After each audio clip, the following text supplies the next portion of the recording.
Good evening and welcome to the Speakeasy Podcast. I am your host, Constance Willard, and welcome to Series 2 of Extraordinary Entrepreneurs and Phenomenal Dream Chasers. And today I have an amazing guest that I just cannot wait to interview. I have Dr. Ayo Sekai, and she is a Fullbright recipient in 2022. Yes, a Fullbright Award recipient. And so I am going to bring her into the studio. Good afternoon. How are you? Hello. Good afternoon, Candace. It's so wonderful to see you and to be here today. Thank you for having me. And thank you. It's my pleasure to interview you today because I am just honored to be in your presence. You know, it's not every day you meet someone who's received a Fulbright Award. And so just kind of tell us who you are and just kind of walk us down the path of you becoming a PhD and receiving the Fulbright. Absolutely. I'd be honored. And thank you so much for this opportunity. It's so interesting because you and I have spoken several times from last year into this year. And one of the things that you talk about, and I want to lead with that, is that your dreams are possible. Even when they seem incredibly impossible and out of reach, they are possible. So I want to lead with that, especially on the heels of Martin Luther King Day. Yes. It's I Have a Dream speech, so inspiring. The legacy of our ancestors, so much. We stand on the shoulders of so many people. And it is impossible not to believe that dreams come true and that we can achieve anything we want to, because we're great. We have to be able to see things before we see it. So as you said, my name is Dr. Ayo Sekai, and I am a political scientist, linguist, graduated from Howard University, the HU. Right. That's right. The Mecca, the beginning of all, HBCUs, and of course all HBCUs are amazing. They're doing the work, but I am partial to Howard University. I am Jamaican born and I'm an immigrant. Grew up in Brooklyn, New York.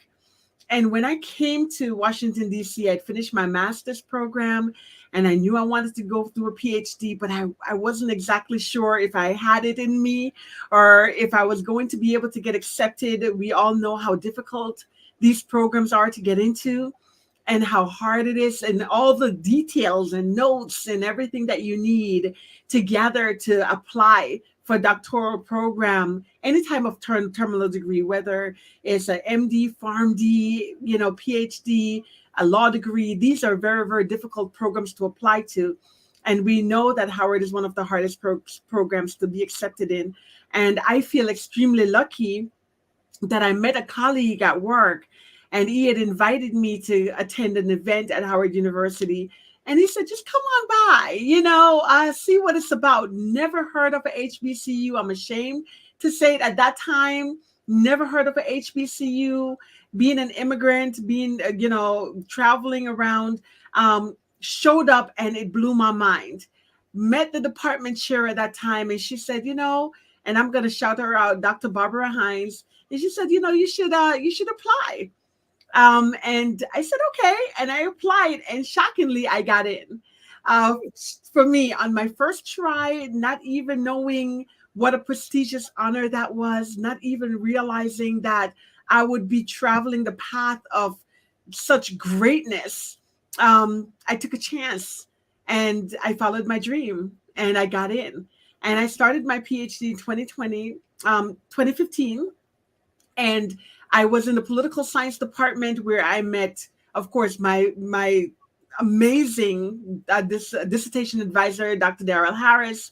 I met Dr. Malefiketi Asante, who became my external advisor, my mentor, and my friend. Met Dr. Malada Karenga, met so many great people who have ordered my path and set me right in the direction that I'm going. And it is that decision that was pinnacle for everything that I'm doing right now.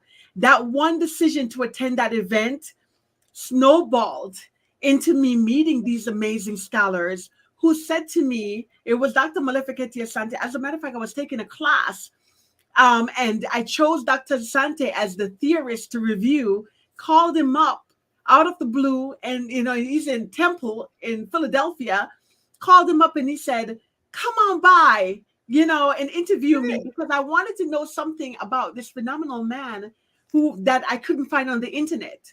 And of course, he invited me over, gracious, amazing, humble, with all of his accomplishment.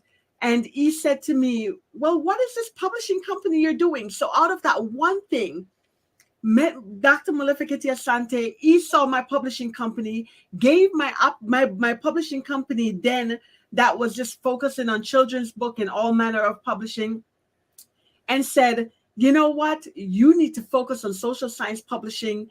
And it was through him and his guidance that prepared me to be a social science publisher, hence leading to the introduction to Sage Publishing that I now have this phenomenal relationship with, where I am publishing Black scholars and publishing to ensure that the legacy and the stories of Blackness and Black history is restored. The narrative is owned by Black scholars, and reclaiming the narrative that is being bashed by the banning of Black books, by being bashed by the banning of critical race theory, because nobody really understands it. And I am now in this unique position just from that one decision to follow my dreams and attend Howard University. And just think, if you would have just backed down and said, well, no, and talked yourself out of, look at all the greatness and the great things that are happening. Yes. As a result of that one decision. Yes. The banishing of Black books and restoring, that's important to us. So much of our history is lost. And so that is just so important. So just that one little step that you decided to take. And I'm a firm believer, if we make one tiny step, God makes the rest. And you are evidence of that. Thank you. You are evidence of that. And I am, like I said, I'm just honored. I mean, this all led to amazing things, and not just for you.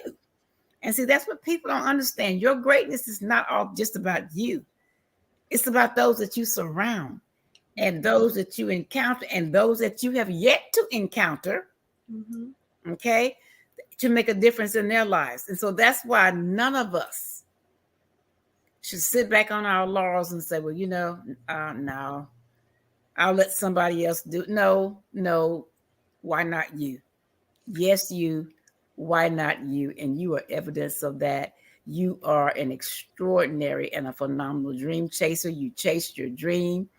You just took that step, and things snowballed, and here we are today. Absolutely. And it led me to meeting you. Yes. Yes. So let's just kind of talk about the Fullbright Award. Let's talk about that. How did all that occur? It is by virtue of the same things. So, of course, as you're doing the work, and you made a great point that when you have accomplished something and you work really hard, not only are you standing on the shoulders of those who've come before you, those who have paved the path, not just those people who are Black, but also the allies who stood with them. Just like I consider Sage, an ally to Blackness. And I say this a lot of times during the George Floyd movement. A lot of people, white businesses all over the place, were trying to say, yes, we stand with Black Lives Matter. But Sage Publishing, to this very day, I believe, is the only company that put their money where their mouth is. Not only they're giving the mentorship, the support, the rebranding, but giving me the opportunity to give Black scholars the agency to reclaim their rights from a Black Afrocentric perspective. That is impossible in most areas, right? And it's because of that I've met so many phenomenal scholars, including one of my close friends, Dr. Latanya White, who I met coincidentally as we were trying to prepare for a conference. And as I met her, she told me that she was applying for the Fullbright, and she had already gotten it. And she had already been to a project. She was going to Tanzania in Africa, and she was implementing this amazing program based on her research and her education. And I thought, well, what is that? And she said, oh, you should apply. And she sent me the information. And I looked at the application process, and it was daunting. Yeah, And sure. I thought, this is a lot. Mhm.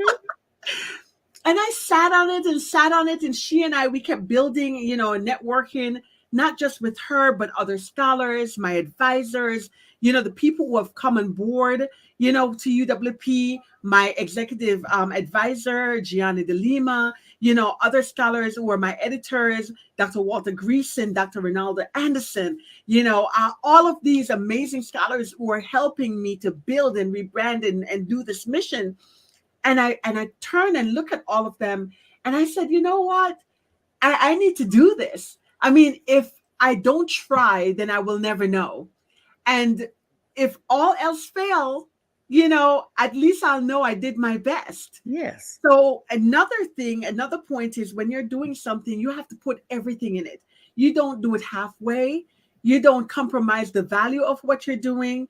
You put it in. You have to be all in. Make the decision you're going to do it. And remember that when people see you on paper, that is the representative that you're sending before they meet you. And if they don't like your representative, they'll never get a chance to meet you. So that paperwork, that application, that document is a representation.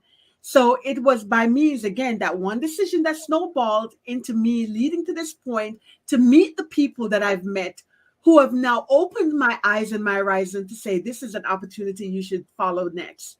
So I did, and I applied, and I forgot about it. And because you're busy, you keep working, you keep building, you keep planting seeds, you keep failing, you keep getting up, you keep trying new things. And one day I got an email from that same colleague, and she said, whatever happened with that? And I thought, oh, yeah, what's the process? And she said, well, they're pretty strict about the process. If they say you're going to hear back by this time, you're going to hear. And I looked at the calendar and I said, wow, it is about that time. I think I've passed the deadline where I should have heard. And sure enough, I went and checked my email, and the response was already there. Wow. Congratulations, Dr. Sekai. You have been appointed as Fullbright specialist. Wow. And I was as surprised and excited and exhilarated and as thrilled as anyone else. Wow, that is totally amazing. And so I like what you said about, being all in, and the work does not stop. Mm-hmm. You continue to keep planting seeds, mm-hmm. and to keep working. And that's one of the things that I want everyone to understand about chasing a dream, or having what I call a divine assignment on your life. Each of us have been planted things within us to be successful, believe it or not. And so we must be willing and open enough to tap into that within our inner self, to see what it is that we're designed and destined to do. And in the meantime, the work does, okay, so you reached this milestone. Okay, you reached it, but the work continues, and you have to keep planting seeds. And you said that, and I like that. The work continues. You keep planting seeds. You go to bed, you get back up the next day, you start all over again. And so from the moment that you receive the notification of you being a recipient of the Fullbright, just kind of walk us through what was going through your head and your mind. If it hadn't been me, I'd have blown the roof off the building screen. But I was truly surprised and shocked. I mean, it's so funny, a lot of scholars you'll hear us talk about, especially within the Black community, no matter how accomplished we are, no matter how successful we are, you hear us talk about imposter syndrome. Mm-hmm. That anxiety that you always feel of not being good enough, of not, being ready, of not being prepared, that people might think that you don't deserve it or you're not qualified. And it's something that I went through a lot, especially during my PhD process. And knowing that a lot of my colleagues and friends feel this way, I think we've come to terms with that this is just one of those things because of the trauma of our historical memory and the enslavement process, the civil rights process, just the constant, you take one step forward and one step back, and you always, if you're Black, have to work 10 times as hard as anybody else, right? True. So that's True. by virtue of that, we're going to feel a little anticlimactic all the time about our excitement. We're afraid to put it out there and announce to the world, like, oh my God, I've got this thing, and sometimes we think, oh, people are going to criticize us, or, people are going to want us to fail or look at us. But you got to push past all of that. We all feel that fear. We all feel that anxiety. And of course, again, by the time I received the Fulbright with recommendations from the phenomenal people in my life, Wow. I've already now accomplished so many great things, leading up to that. So it became a stepping stone. And it was by virtue of all the other things that have happened that I was able to present myself as an ideal candidate, as a Fulbright specialist to the Fulbright, reviewers that made them choose me. So you talk about the work that you're doing. Yes, once you apply something and you are all in, you keep doing the work. But what about that work that you have to do to build up to get there? The Yes. work, the planting the seeds.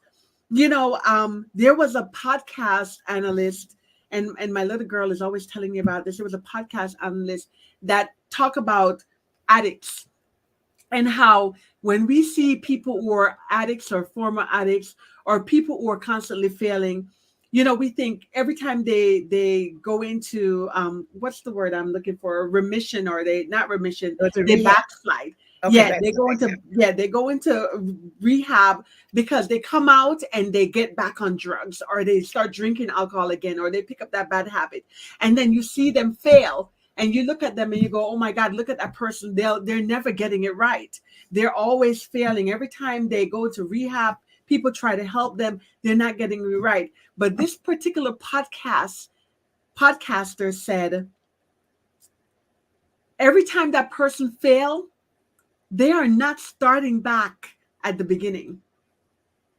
Every time that person fail, they're failing and getting up. They're failing and getting up. They're failing and trying again, failing and trying again. So every time they're failed and tried again, they've made improvement towards that healing, towards that Hmm. recovery, right? Wow. So a lot of people, we see people failing and tripping and planting seeds, and they're not in their season, and they think they're not getting anywhere, and they're putting in the work and nothing is happening. But all they're doing is they're failing and they're getting back up. They're failing and they're getting back up. But they're planting seeds.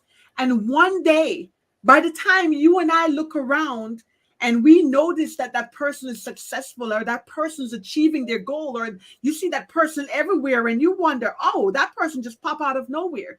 No, that person has been doing the work for years Oh, and wow. years and decades, and they've been planting those seeds, and they've been failing and getting back up.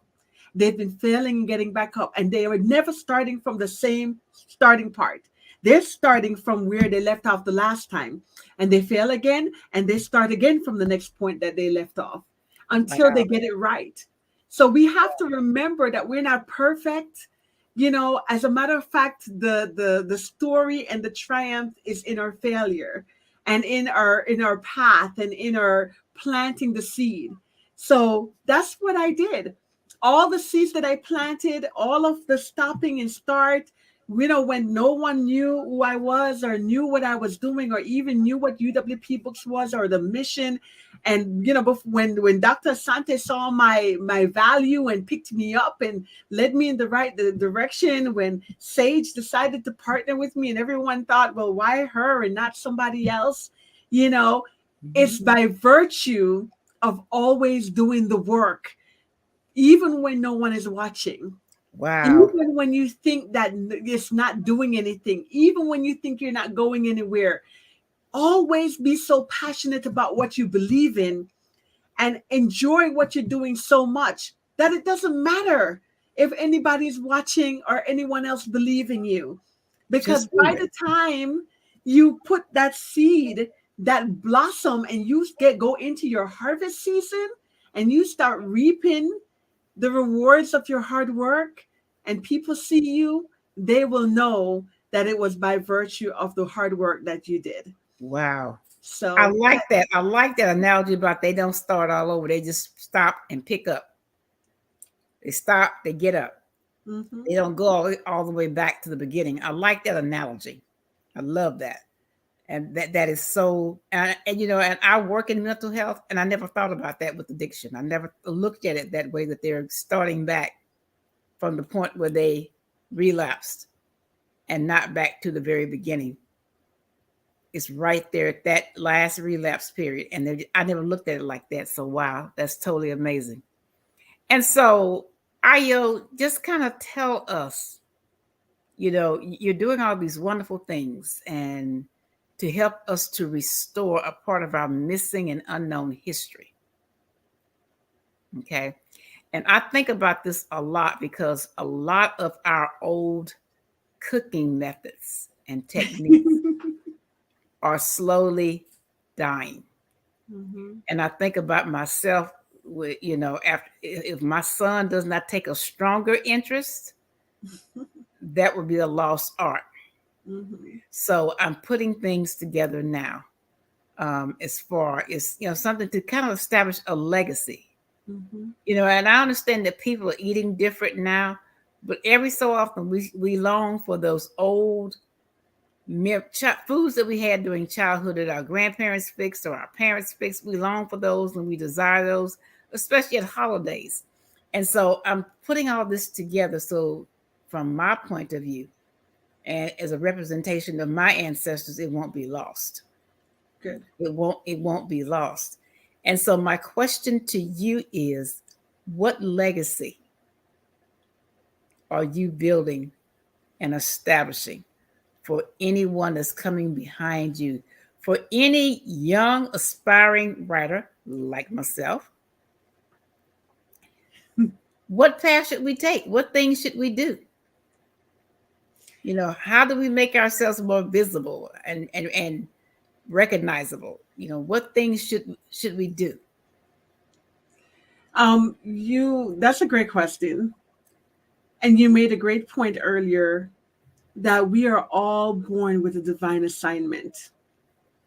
And when we try to put ourselves in the path that we were not destined to walk, that's when we feel the most struggle, the most resistance, right? And so when you try to find your path, when I read all the books that I read, all the scholars, all the mentors that have poured into me, and they say, well, Ayo, you are walking in your divine assignment. And I don't know what that is, and I don't know what that looks like. Well, what it looks like when I finally was able to grapple it and they explained to me what it looks like when you're following in your divine assignment is you wake up every day happy to do it, no matter what the cost, the sacrifice you're gonna have to make, no matter how tired you are, you're happy to sleep long, go without sleep. You're willing to put all of your finances in there, and you're still happy. Not that it's not hard, not that you don't have struggles, not that you're not met with tons of no and rejection, but that despite all of that, you're happy and you're not hurting anybody, then you're walking in your divine assignment. And that's how I feel about what I am doing every day with UWP books. And I just figured it out. Like it just dawned on me, even though I've been doing it since 2004, making sacrifices. Half the debt that I have from my student loans was for me to put into my publishing company because I decided that I wanted to have a legacy. And you asked about following your dreams and what's the method. And I firmly believe that the path and the journey is different for everybody. I don't believe that you should look at what somebody else is doing and go, wow, that person is so successful, or that person is younger than me and they're so much farther along, or that person is older than me, but they have so much more money, or that person had family to help them, or that person had investments or investors or whatever. I don't think that's the way to go about it. I think we have to follow our dreams right from where we are. Compete with just yourself. You cannot compete with somebody else because you don't know their journey. You don't know their horrors, their pains. You don't know what shoes they have to walk in. For instance, nobody would probably want to walk in my shoe if they're looking at me now and they consider me successful, which for me, I don't consider myself successful. You know, I consider that I am growing and learning by virtue of the people around me. But if people look at me and they consider me successful by virtue of my accomplishments, what my resume looked like, I bet they would be surprised to know that I was orphaned at 10 years old. I bet they would be surprised to know that by the time my dad brought me and my sisters to this country and I was 14 years old, that by the time I was 17 in a brand new country, only 3 years, I was homeless. I bet they would be surprised to know that I had to struggle and figure it out until I found my own personal village. And you have to realize that the people that you choose to be family are sometimes stronger than family themselves. So we have to find our support. When I went off to college and I was homeless, it was my high school teachers and mentors that saw an opportunity. I was going off to the University of Rochester and I had no money and no food. And they're the ones that put together care packages and send them to me. I talked to one of my mentors now who's in California, and his wife, Carla Zilber, who he was married to at the time, was one of my greatest mentors. She would write me these amazing love letters of encouragement just to keep me going. And most kids, when they were going home for the holidays and vacation, and they had parents to go home to and food to eat and money to buy school supplies, I had nowhere to go. I depended on the kindness of my teachers and friends and mentors to guide me, and so through that, you also learn that you have to ask for help. No one will know that you need help if you don't ask. And to be honest, I don't know how I asked for help, but I do know that I'm a communicator, always have been, always am, still am. And I don't know how they knew I needed help, but I got the help that I needed. I don't know how I didn't fall into the trap of, teenage pregnancy or drug addiction or being trafficked or, anything like that. I don't know how I didn't fall into any of those trappings, being new to the country and not having anyone to guide me. But somehow I made it, so my path, even I can look back and say, man, I see people younger than me, they're doing that work and they're putting in the hard work, or, I could look around and I could have all kinds of excuse why I shouldn't have made it, why I could have given up, but I didn't. And so you don't want to begrudge somebody of their path. You don't want to begrudge anyone of their journey. And you definitely do not want to begrudge anyone of what they have accomplished, because you don't know how hard they had to toil to make that dream happen. You don't know what manner of sacrifice they had to make. The best thing we can do is celebrate that person and look at them and say, you know what? If that person can do it, then I can look at my own path, navigate and mitigate my own circumstances, and see how I can get to my own personal journey. Not somebody else's, but my own. How do I succeed with the talents that I was given? So if you're a great cook, then cook. Okay. You might then need to write it down, figure out the recipe, reach out to somebody else who can cook, reach out to somebody else who can tell you how they, gather the data and put it together.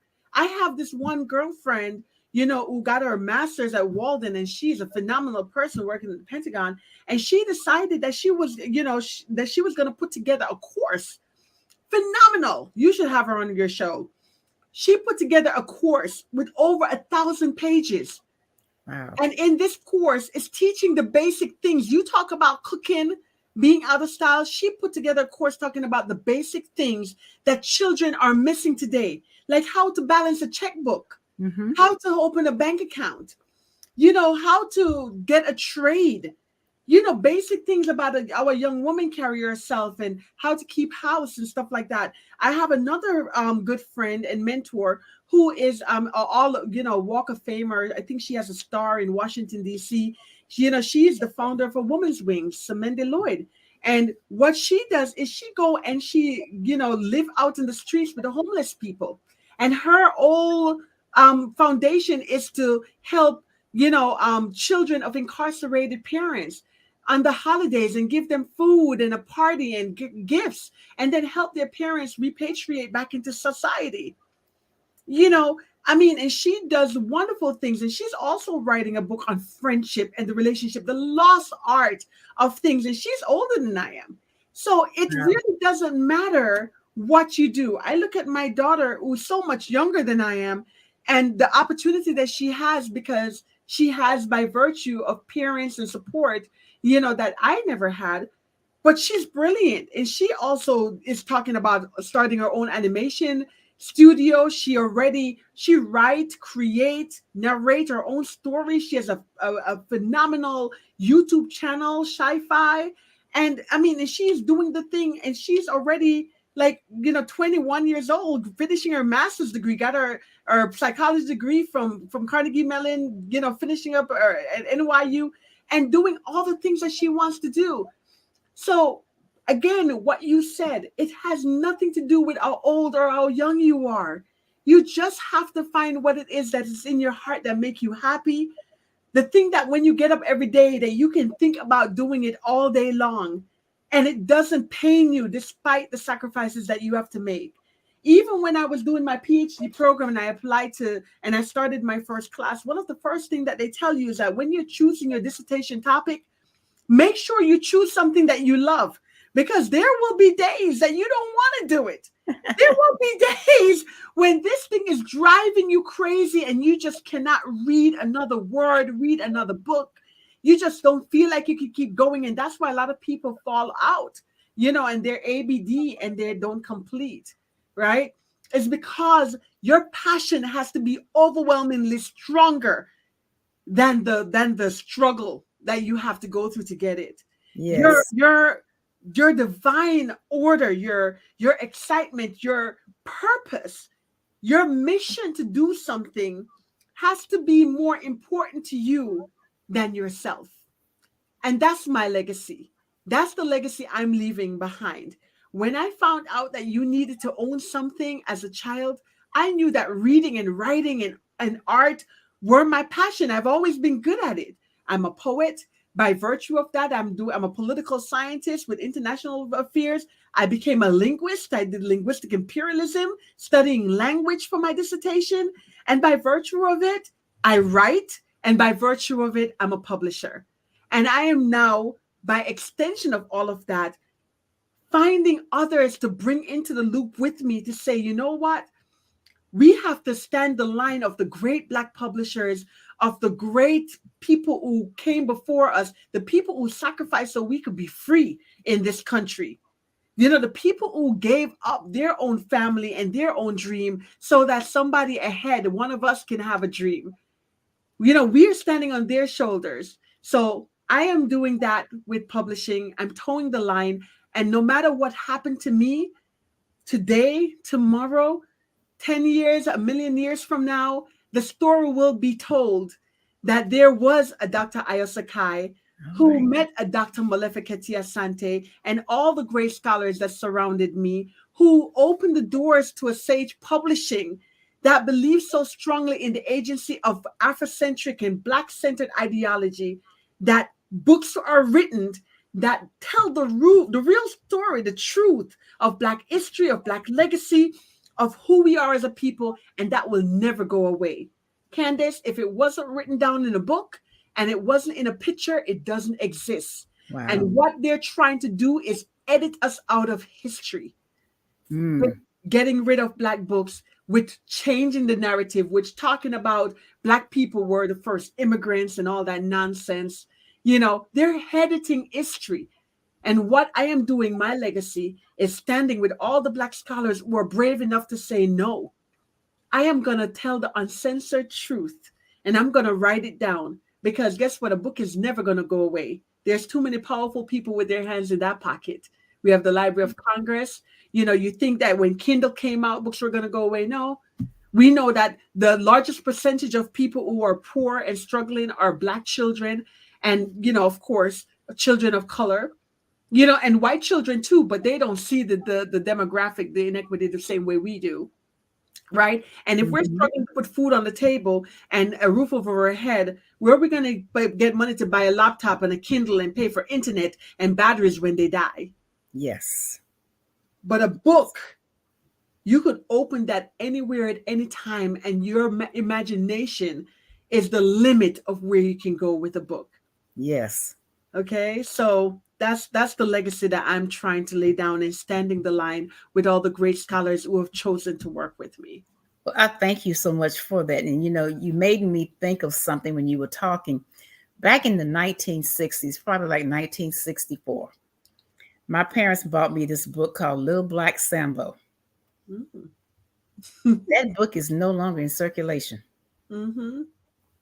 I have looked, I have gone on Amazon, I cannot find it. And one of my aunts came to our house to visit one day and she saw it. She says, "Where did you get this?" I says, "I had it since I was in kindergarten." And she says, "You hold on to it because this is a collector's item because you can't find it."